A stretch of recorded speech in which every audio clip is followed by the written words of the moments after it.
अब चलते भारत में लोकतंत्र होते हुए भी आखिर संवैधानिक संस्थाएं काम क्यों नहीं कर पा रही है। आखिर इस देश में बोलने के लिए लोगों को कहना चाहिए कि वो तमाम आज़ादी क्यों नहीं है बोलने के लिए। तो इसका सबसे बड़ा रीज़न है, भारत में जब जब भी लोकतंत्र खड़ा हुआ है या लोकतंत्र का निर्माण हुआ है वो ज़्यादा दिन तक नहीं टिक पाया है। भारत में ऐसा ही लोकतंत्र सम्राट अशोक ने खड़ा किया था। भारत में सिकंदर अगर आता है तो वो 322 ईसा पूर्व आता है, जो चंद्रगुप्त मौर्य का कुछ बिगाड़ नहीं पाता है। और भारत में सम्राट अशोक का शासन होता है तो 228 या 226 ईसा पूर्व से होता है, और आते आते उसका जो लोकतंत्र वाला शासन है वो लगभग 140 वर्षों तक चलता है और 184-85 बीसी पूर्व समाप्त होता है। इतिहास में ये बड़ी विडंबना है कि वो एक नाटकीय ढंग से समाप्त हो जाता है और पुष्यमित्र शुंग उसमें राजा बन जाता है। बहुत ही बड़ी नाटकीय घटना है ये, क्योंकि वो रक्तपात जो किया जाता है वो बाद में किया जाता है। तो वो भी एक लोकतंत्र था जो सम्राट अशोक के द्वारा स्थापित किया गया था भारत में। और अब भारत में जो स्थापित किया गया है तो 26 जनवरी 1950 को होता है। तो 1950 के बाद देखते हैं और आज हम देखते हैं कि 75 साल हो रहे हैं और पूरा देश बड़ा धूमधाम से उसको मनाया जा रहा है और पूरा देश भी मना रहा है। उसे अमृतकाल का नाम दिया गया है।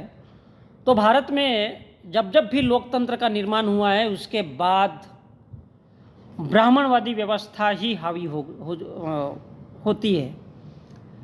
तो ये ब्राह्मणवादी व्यवस्था हावी क्यों होती है, सवाल ये उठता है।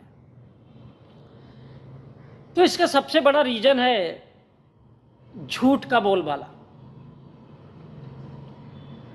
झूठ का बोलबाला इसलिए हो जाता है क्योंकि हम अगर फैराडे को जानते हैं तो फैराडे का नियम कहता है कि सघन माध्यम से विरल माध्यम।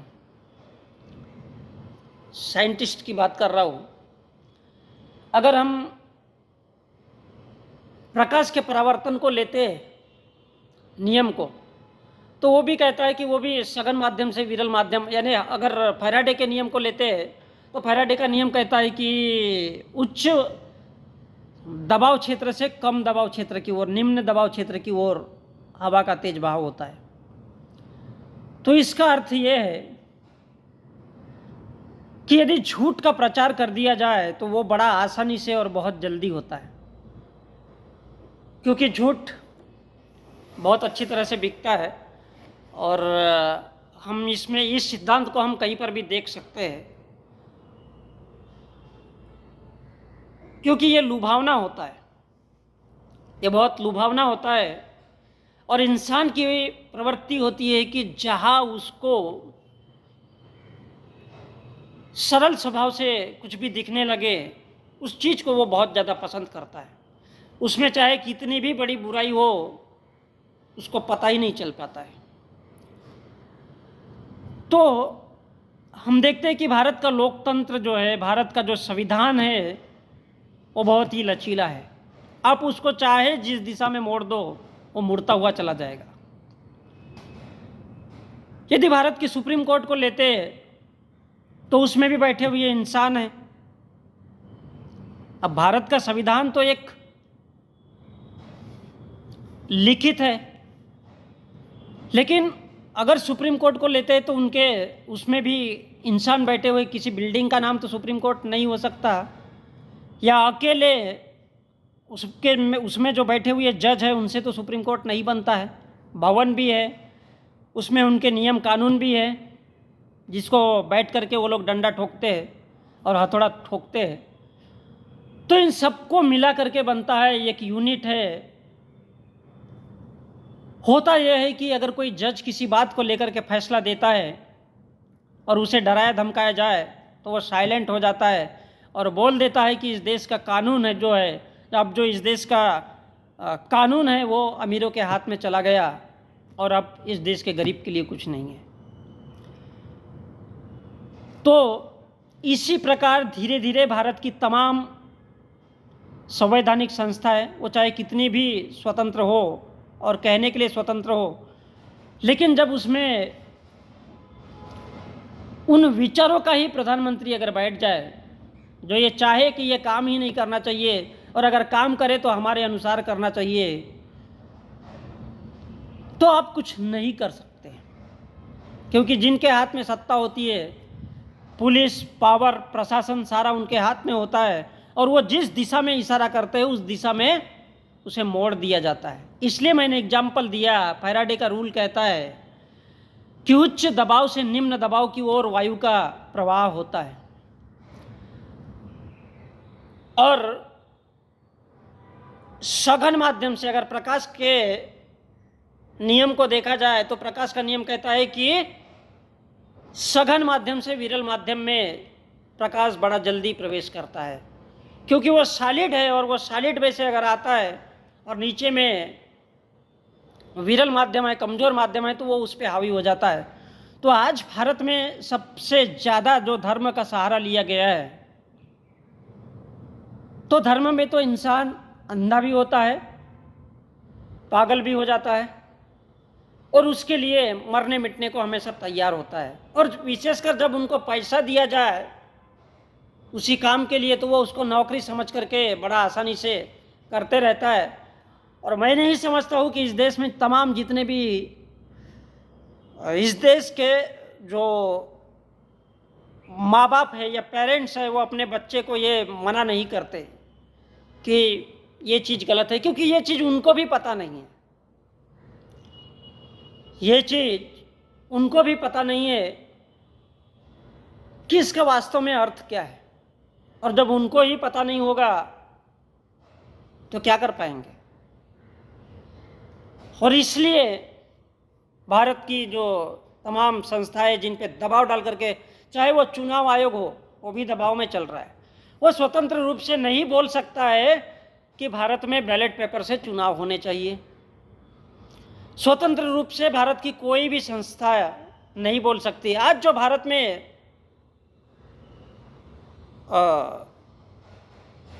तमाम प्रकार की जो संस्थाएं है वो एक प्रकार से दबाव तंत्र के नीचे दबी हुई धीरे धीरे चली जा रही है। और इस देश के चाहे कलेक्टर हो,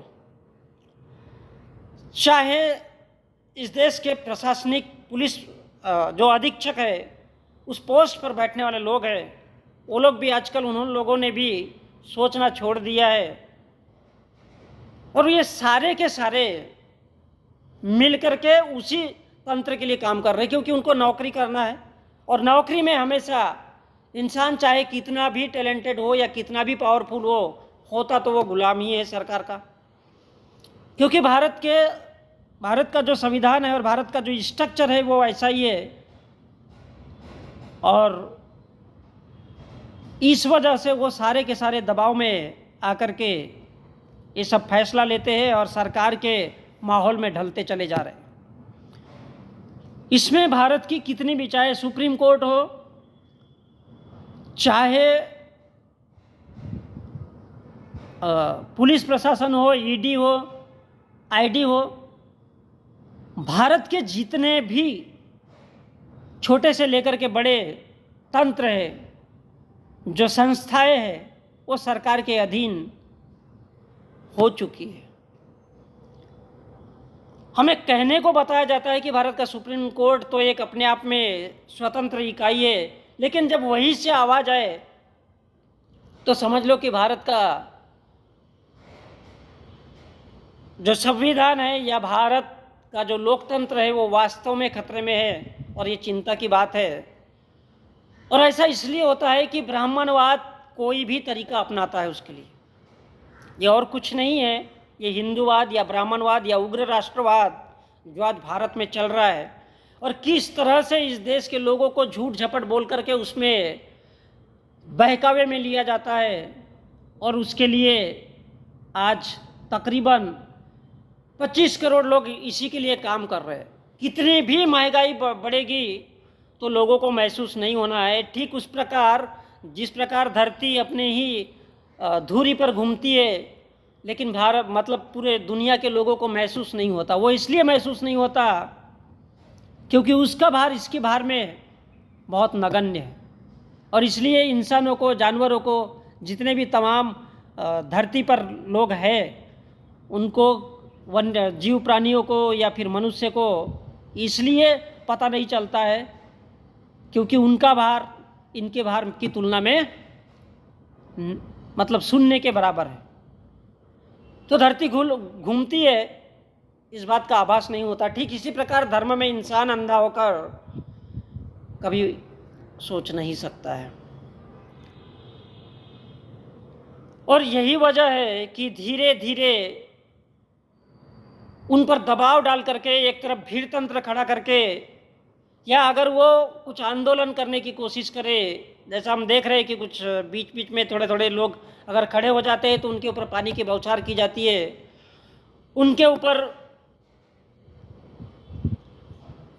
सख्ती से पेश आया जाता है, जो भारत के लोकतंत्र खत्म होने की निशानी है। और इसका उपाय है कि इसी तरह से जब तक इस देश का युवा जो बेरोजगार है खड़ा नहीं होगा,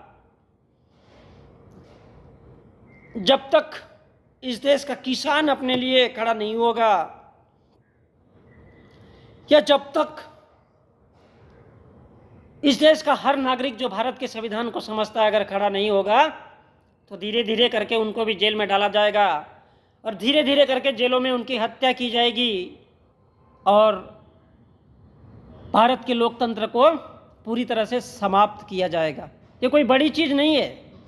मैं फिर से उदाहरण देना चाहता हूँ कि पुष्यमित्र शुंग द्वारा एक झूठ झपट तरीके से, धोखे से शासन हथिया लिया गया था, कोई युद्ध नहीं हुआ था। ठीक उसी प्रकार भारत का जो संवैधानिक ढांचा है वो भी कभी भी समाप्त किया जा सकता है, और इसके लिए नाजीवाद या फांसीवाद काफ़ी होते, और उससे भी ज़्यादा खतरनाक अगर कहा जाए तो भारत का हिंदुज़म है, भारत का ब्राह्मणवाद है। और इसलिए डॉक्टर अंबेडकर ने, क्योंकि वो बहुत बड़े दूरदर्शी थे और उन्हें पता था कि भारत के लोग उसका, इस देश के संविधान का किस तरह से दुरुपयोग करेंगे, क्योंकि आज विपक्ष पूरी तरह से टारगेट पे है और विपक्ष पूरी तरह से समाप्त हो चुका है। इसलिए इस देश के लोगों को, इस देश के युवाओं को, इस देश के तमाम जो इस देश के संविधान को समझते हैं उन आईएएस ऑफिसर को, आईपीएस ऑफिसर को सामने आना चाहिए और इस पर विचार करके कि वास्तव में क्या है क्या नहीं है, भारत का लोकतंत्र क्या है। क्योंकि ऐसा नहीं है, भारत का लोकतंत्र इस देश के किसी ब्राह्मण के लिए नुकसानदायक नहीं है, किसी पूंजीपति के लिए भी नुकसानदायक नहीं है। ये बात को हर भारत के नागरिक को सोचना चाहिए, चाहे वो अमीर हो या गरीब हो, चाहे वो ब्राह्मण हो या फिर इस देश का दलित या अम्बेडकरवादी हो, चाहे वो आदिवासी हो या कोई भी हो या फिर ओबीसी हो। हम जानते हैं कि भारत में भारत के आदिवासी और भारत के जो ओबीसी है, कहना तो नहीं चाहिए लेकिन सच में ये सच्चाई है कि ये नालायक तंत्र ही है उन लोगों का।